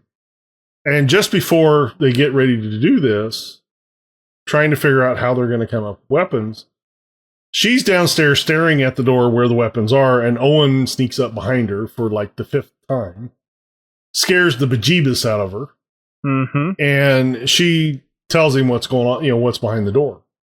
And of course, by this point, we've figured that Dorian is the rebel of the group. Victor he's probably best described as the wannabe soldier of the bunch. He doesn't have a problem with the UNSC. Matter of fact, he gets really gung-ho about being part of the UNSC later on. But you'll have to learn more about that next time. Saskia, she's kind of used to it, but she doesn't want to get so wrapped up in it. keeping secrets that it's hard for her to trust. And that's why she didn't say anything about the weapons cache. And she's viewed as an outsider from most of the community because she was the rich family that were tourists that ended up staying, and there's kind of just a bad vibe. Well, they lived separated from the rest of the community. That too. She always had the latest and greatest clothes or watch or pet, or, communications pad or compad or, all that stuff. But she also was very alone because most of the people in the community they're blue collar people. I mean, they weren't on the same pay scale as Saskia's parents. So she was the outsider. And it plays into the story a lot. She doesn't have any loved ones in the shelter. She just winds up helping the group because she becomes friends with the group. And she wants to help them save their loved ones. Well, no one tries to convince her that you have family, whether you... Yeah. Well, he basically does the soldier thing. Mm-hmm. This is the sentimental part of the book. Yeah. He tells her how he lost his family in a Covenant attack and how the UNSC gave him a new family, which is the Spartans. Yeah. He equates that to, your family left you, but you have another family here. Your teammates. And he goes that route with it, which, it's all cool, which is fine. But, of course, the other, like I said, Dorian being the rebel of the group, gets all offended that she didn't trust him to tell him about the weapons and all kinds of stuff. And Victor starts doing it, and this is where the bomb gets dropped. Evie says, don't pay any attention to Victor. He's always just had a crush on you. And of course we got the obligatory Evie! And all of the blushing and all the embarrassment. Yeah. Yep. Typical teen stuff. That's kind of why I like some of the anime that's out there, because it plays off on that. Yeah, the awkward teen constantly getting embarrassed. It's like overreaction, but in a very appropriate and obvious way. So that all blows over. They didn't spend a lot of time on that, but they managed to pull off their plan. They also, a couple of weapons they introduced in this book were a sticky detonator and a railgun. Yep. Part of the experimental weapons from their parents' cache. They're experimental weapons. Which Evie had to hack.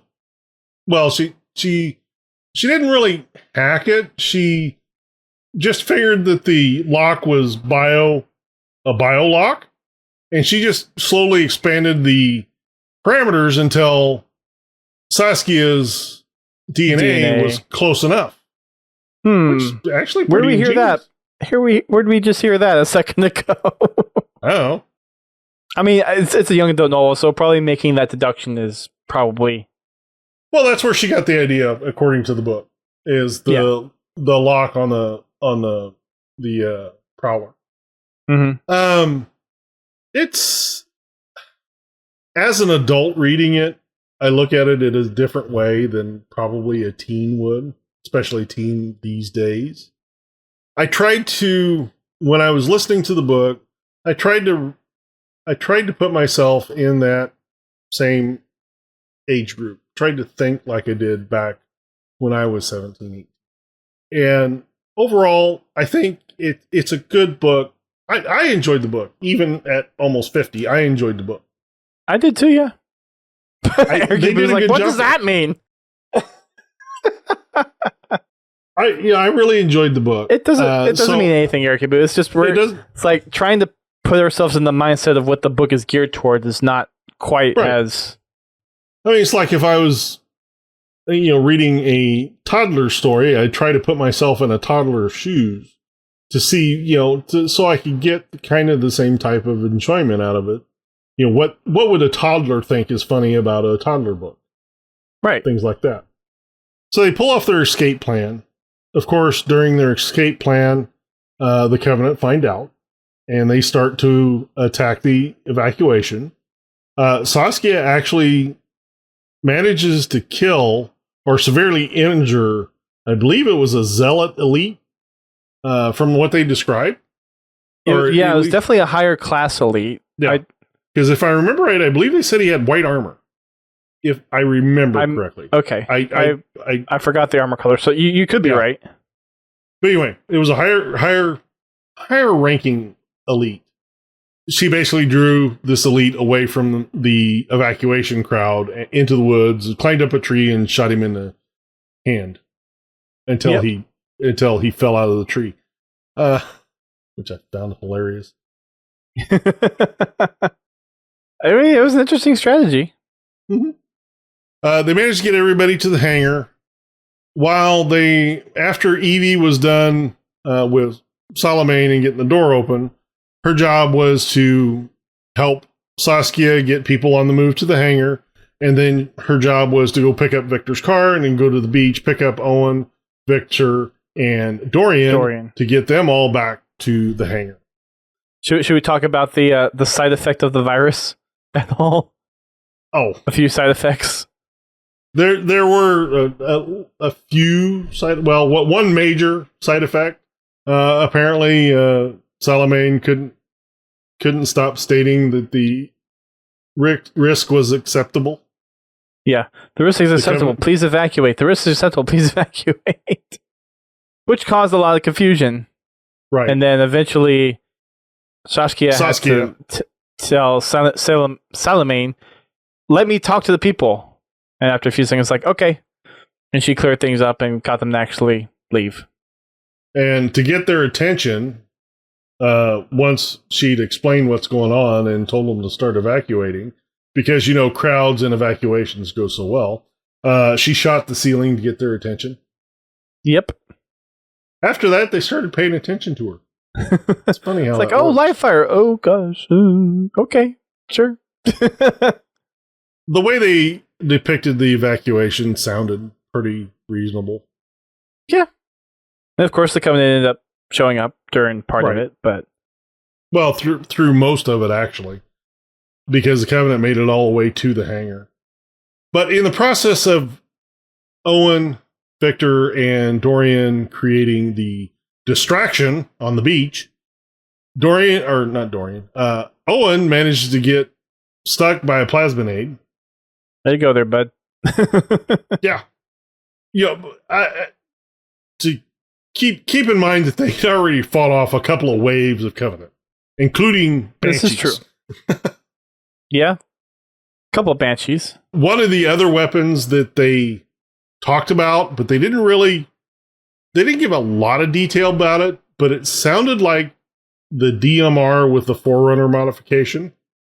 The way they described how effective it was against vehicles. Yeah, I was wondering kind of what that was, because I heard like there was a mod thing on it, and it was orange, so that kind of.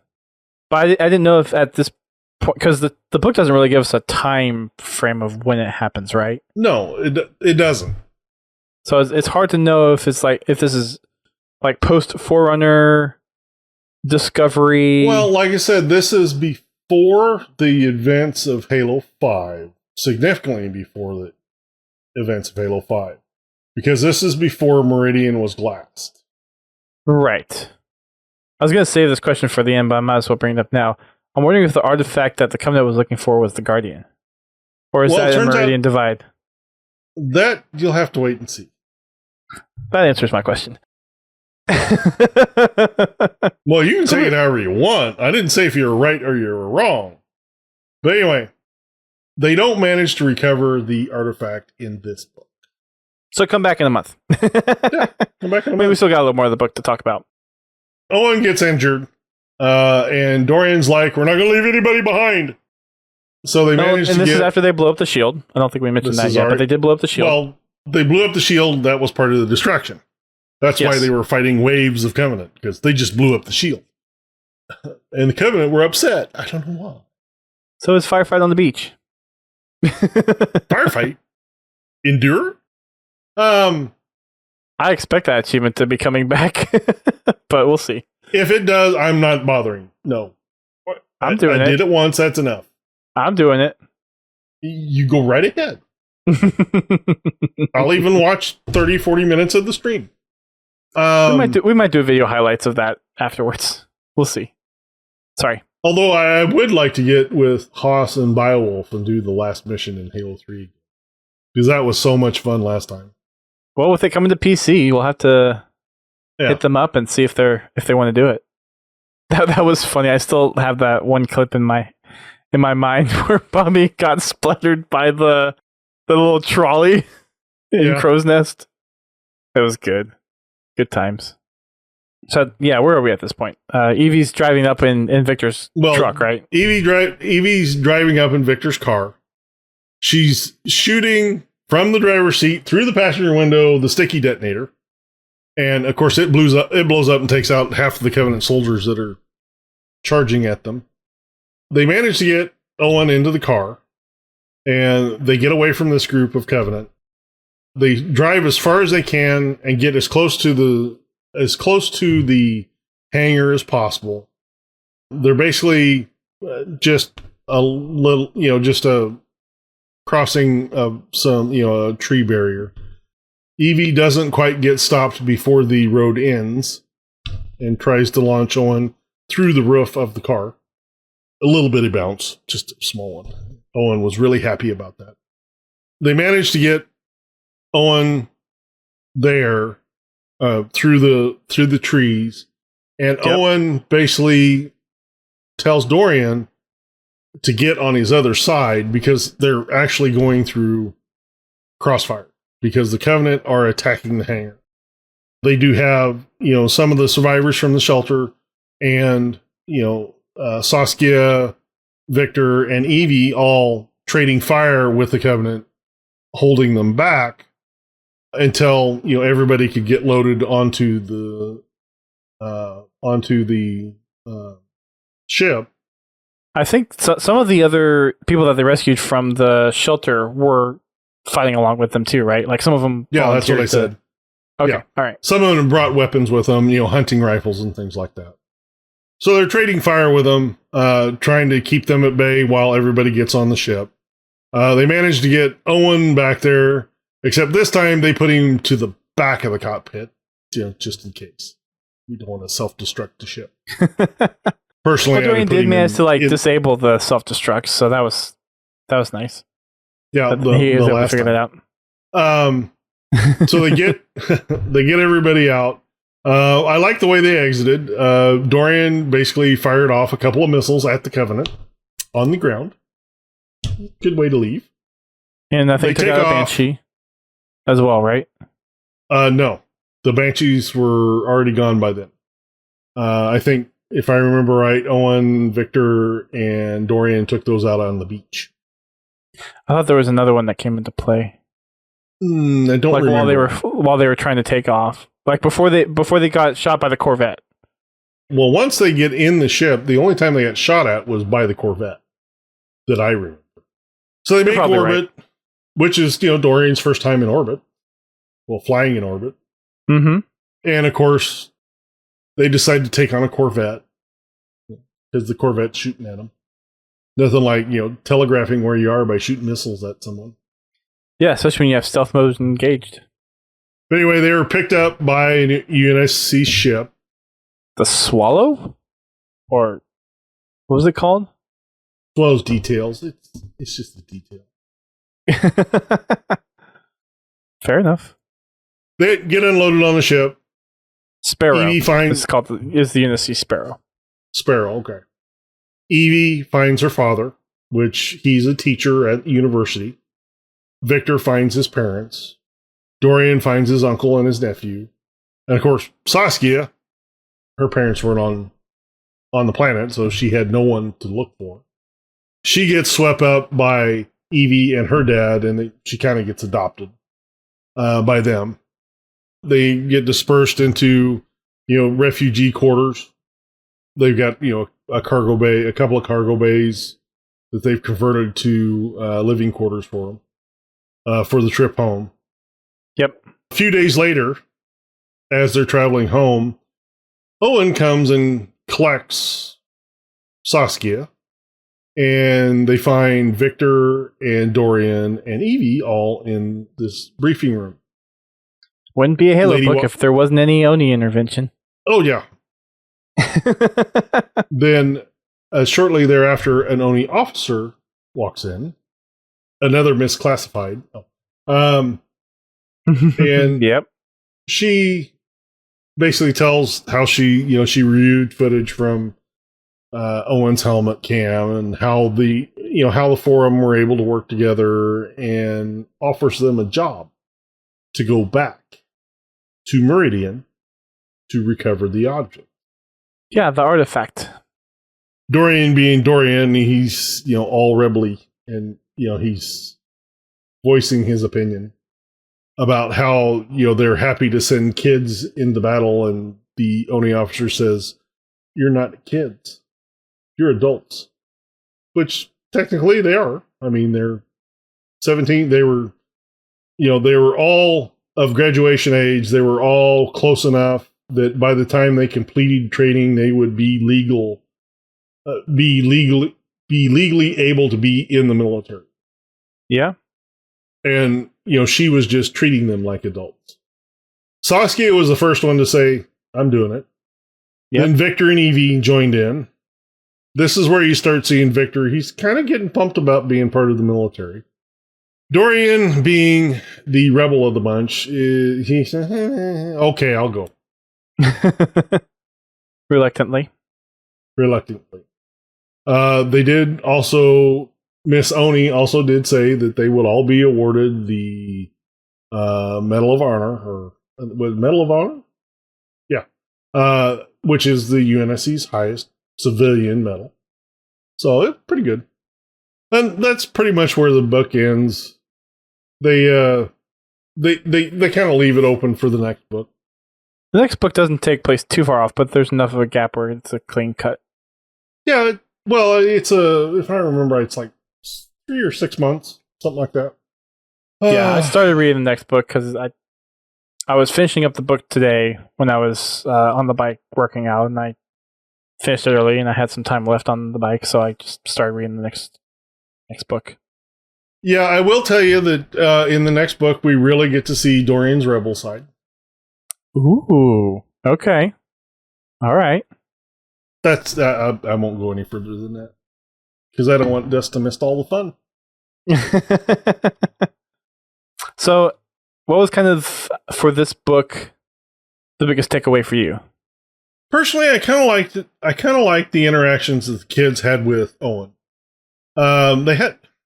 They portrayed a Spartan in a lot more of a human type situation, but you still saw the, a little bit of the dysfunction that the Spartan 2s had. Because, again, Owen being a Spartan 3, he was still taken very young. So he doesn't have the social skills that a normal person would. They even point that out throughout the book. At one point, Owen is giving them a pep talk and says that he's not normally the one that does this. He's not normally the one in the lead. He normally follows. But I think he did a pretty good job with showing the human side of the Spartan and his interaction with these teens, which, ironically enough, he's pretty close to their age anyway. Which company had to have the cocktails? Was that just a specific company, like the chemical balancers? Because that was the last. Just the gammas? Was that just the gammas? Yeah, just the gammas. Okay. That was the last Spartan 3 class. Okay. Because I was thinking about that. I'm like, wait, weren't there cocktails at the Spartan 3s? But I couldn't remember if it was all Spartan 3s or if it was just a certain class. Yeah. Yeah, the gammas, the latest ones, be, at least as far as the ones that are active, Olivia, Mark, Ash, and those are 3 of them. Yeah. Tom and Lucy do not, because they were from the earlier class. They're alphas. Yeah. Alpha, beta, gammas, I think. I think there was a Delta company, too. Was there? Okay. Well, I guess that would make sense, because that's before gamma. All I want to know is what happened to Edward. No, alpha, beta, gamma, and then delta. So yeah, there are 4 companies.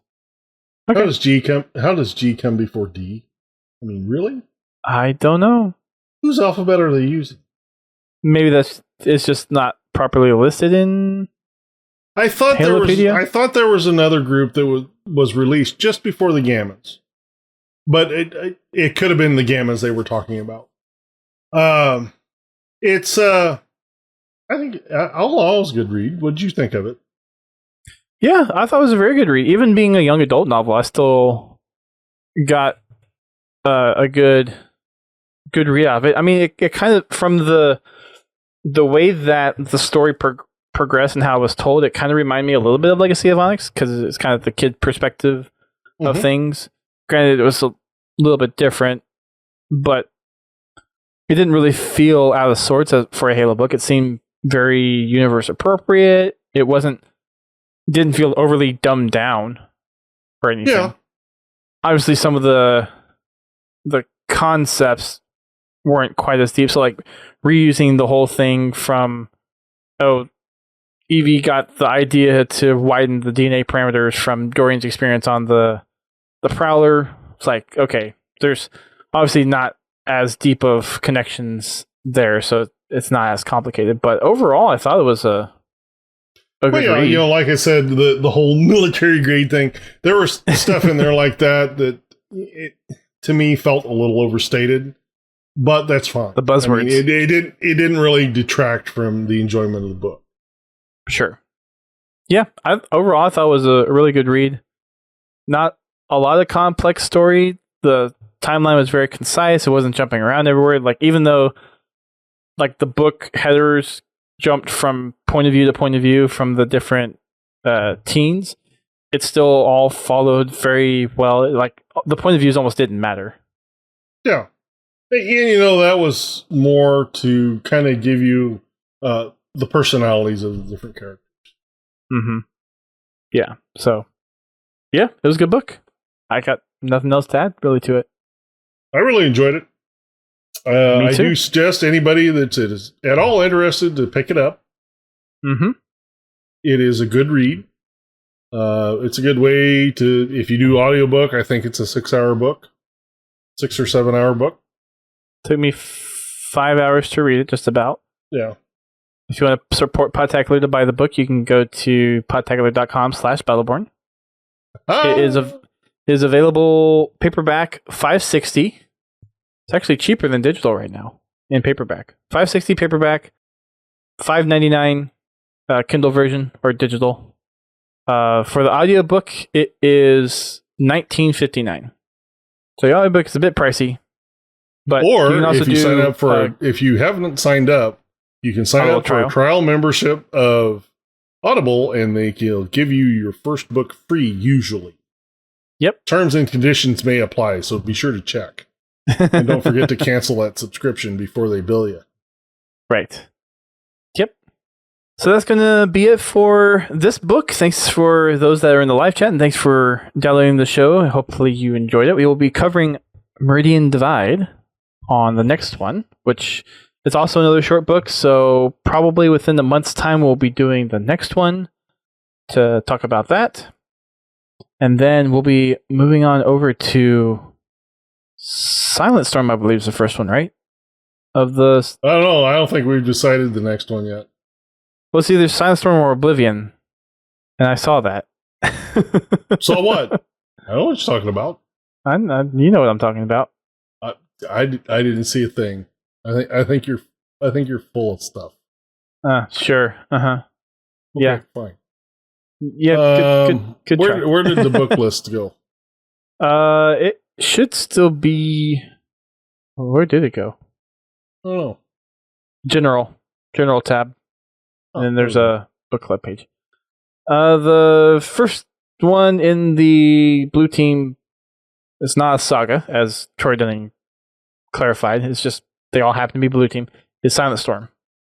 So we'll be doing Meridian Divide next, and then Silent Storm. And ideally, we'll get Silent Storm and Oblivion done around or before Shadows of Reach comes out, and that way we can get Shadows of Reach read before Infinite comes out. Hopefully. That's the idea. So hopefully you guys will join along with us. Go ahead and start reading Meridian Divide, and we'll talk about it in a month or so. Shall we wrap up the podcast? I think we should wrap up the podcast. Okay, sounds good. You can find the podcast on social media. We are on Twitter, Facebook, and Instagram. Just search for Podtacular, and you'll find us. We also stream on Twitch every Thursday at 8:30 p.m. Eastern Time. That is 5:30 p.m. Pacific. That is 1:30 a.m. GMT. That is 2:30 p.m. Australian Eastern and 12:30 p.m. Australian Western Time. Julius asks, you all going to do a live stream for the Xbox reveal? We might. GT did it for the the indie showcase. Since he's working that day, I might do it for the Xbox games showcase. So yeah, we might do that. Stay tuned. Get a live reaction. Yeah. Stay tuned for that. Here's mine. Ahead of time. Sorry, Macaulay showed up. So we also have our Fragging Fridays hosted by GT. That also takes place at 8:30 p.m. Eastern Time. And then Achieving Halo is the live stream that I'm doing on Sunday nights, and we are going through MCC achievements right now. So if you want to help me get achievements on MCC, then feel free to come on over and help us out. The next ones that we're most likely going for are getting the Lone Wolf score achievements or doing the part-time. I think there's a couple more part-time or par scores that I need for Reach. And if not, then trying to do the legendary under 3 hours for Reach, CE, and Halo 2. Those are the next ones kind of on the list. Fun. Yeah. You can interact with us on Discord, our Spartan Company, or our Xbox Club. Over on Discord, that is where the bulk of our community interacts. So if you want to join the conversation, then definitely head on over there, podtacular.com/Discord. For our Spartan Company, like we discussed near the beginning of the podcast, we are still going for that Achilles helmet. So any people out there that are not part of it that would like to help us, feel free to go on over and request to join the company. And then for our Xbox Club, there's not a lot that goes on over there, but if you have anything that happens in Halo that you want to share with us, a clip or a piece of or a screenshot or something that you like to share, we will include it in our Tales from the Foxhole segment at the beginning of the show, so you can do that. You can find our podcast on iTunes, Spotify, Google, and then anywhere else that you can find podcasts to listen to. If there is some place that you regularly listen to podcasts that we're not on, please let us know, and we will get out there to make sure that we are where you would like to listen to us. Thank you to all of our patrons who support the podcast. Shout outs to Confowl. Also, shout outs to Laburkus. I'm not exactly sure who he is. But then also shout outs to Frizzled. He's our recent addition to Patreon, and we thank you all for your patronage. You can find out more about our Patreon and perks that you get for contributing to us over at podtacular.com/Patreon. If you shop on Amazon, there's also a way to help us out that way as well. For any purchase that you make through Amazon, if you go to podtacular.com/Amazon before you check out, we get a little commission off of what you purchase. Helps the podcast just in your normal everyday shopping on Amazon, because I'm sure a lot of people are doing that during COVID. If you want, you can also donate to us directly as well. We have a PayPal set up where you can donate monetarily, and you can do that over at podtacular.com/donate. Also, we are partnered on Twitch, so if you would like to subscribe to us on Twitch, you may do that as well. Next week, we will be having DJ back on the show. Temporary plan right now is to do a kind of pets-related stream because of the new doggos that he has. So that's currently what's on the docket for next week. We'll see if that pans out. If not, definitely pay attention to social media and Discord, and we will let you know what's coming up. For those that are wanting to participate in Fragging Friday, please make sure you check the Discord every week for the poll on what we are playing. Options are usually Halo 5 on Xbox and then MCC on Xbox or PC. If there's enough of a split, we will run 2 lobbies. So make sure you go on over there and vote. Any final words, GT? Look forward to seeing you all on Fraggin' Friday. Sounds good. And I know I did not miss or forget about Ace's Mayhem. He did not have one for this week. So nothing there. And no DJ's final thoughts. It's Oh, I can give you DJ's final thoughts. Puppies! Okay. Oh. that works enough for me. All right. Thank you everyone for tuning in on live stream or download. We appreciate the support. Please be safe out there. Be respectful of one another. And we will catch you all next week. Keep on fragging them trucks.